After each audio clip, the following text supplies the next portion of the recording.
The way Ashpenaz worked to train the finest young men for Israel to make them ready to serve the pagan king is very similar to how Satan works to destroy our young people so that they serve in the world, but they actually serve Satan and not God.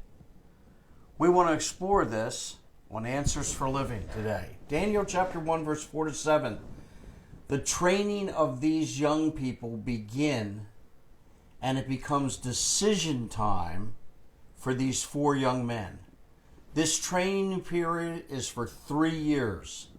First, they need to learn the Babylonian language and be able to read and understand their literature.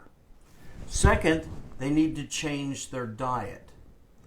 What the king ordered was that these young people were to be given the finest of food and drink, and they were to be given the best that Babylon had to offer. Whatever the king was given to eat, that's what was made available to them. What an honor! And I'm sure that you realize that in today's culture, there is a huge difference between the food that's enjoyed by the elite and the food that's enjoyed by the common person. Third, they had to change their name. Daniel, whose name meant God is my judge, his name was changed to Belshazzar, meaning Bel's prince. Bel was a false god. Hananiah, whose name meant beloved by the Lord, was changed to Shadrach, which means illuminated by the sun god. Mishael meant who is like the Lord, and his name was changed to Shadrach, which means Aku, the pagan god.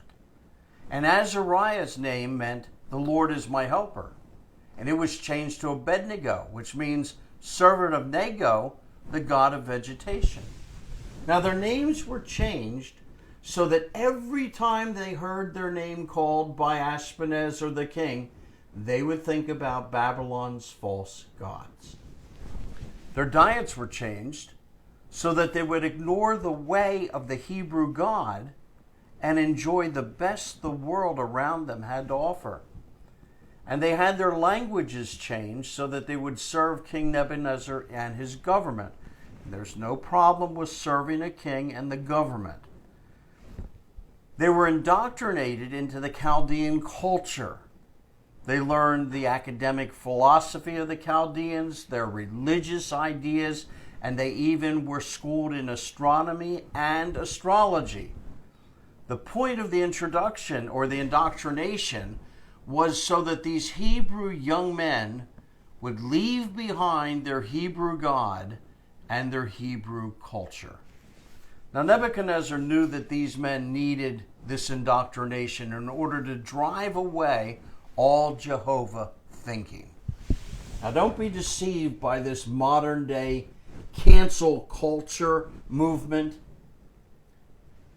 If we forget who raised up America, if we forget the men and the women who sacrificed so much so that this nation could become one nation under God, if we forget how we learned from our mistakes and how we work to change our ways, then we're going to cease to be America. Satan is at work right now in America, and he's working overtime to destroy our young people, bringing a crisis into their life. And today's Christ followers, especially those that are young, there's a crisis, there's an authority crisis, there's a morality crisis, and there's a crisis of identity. And we're going to see how these 3 crises were the same crises that the 4 men faced in Babylon.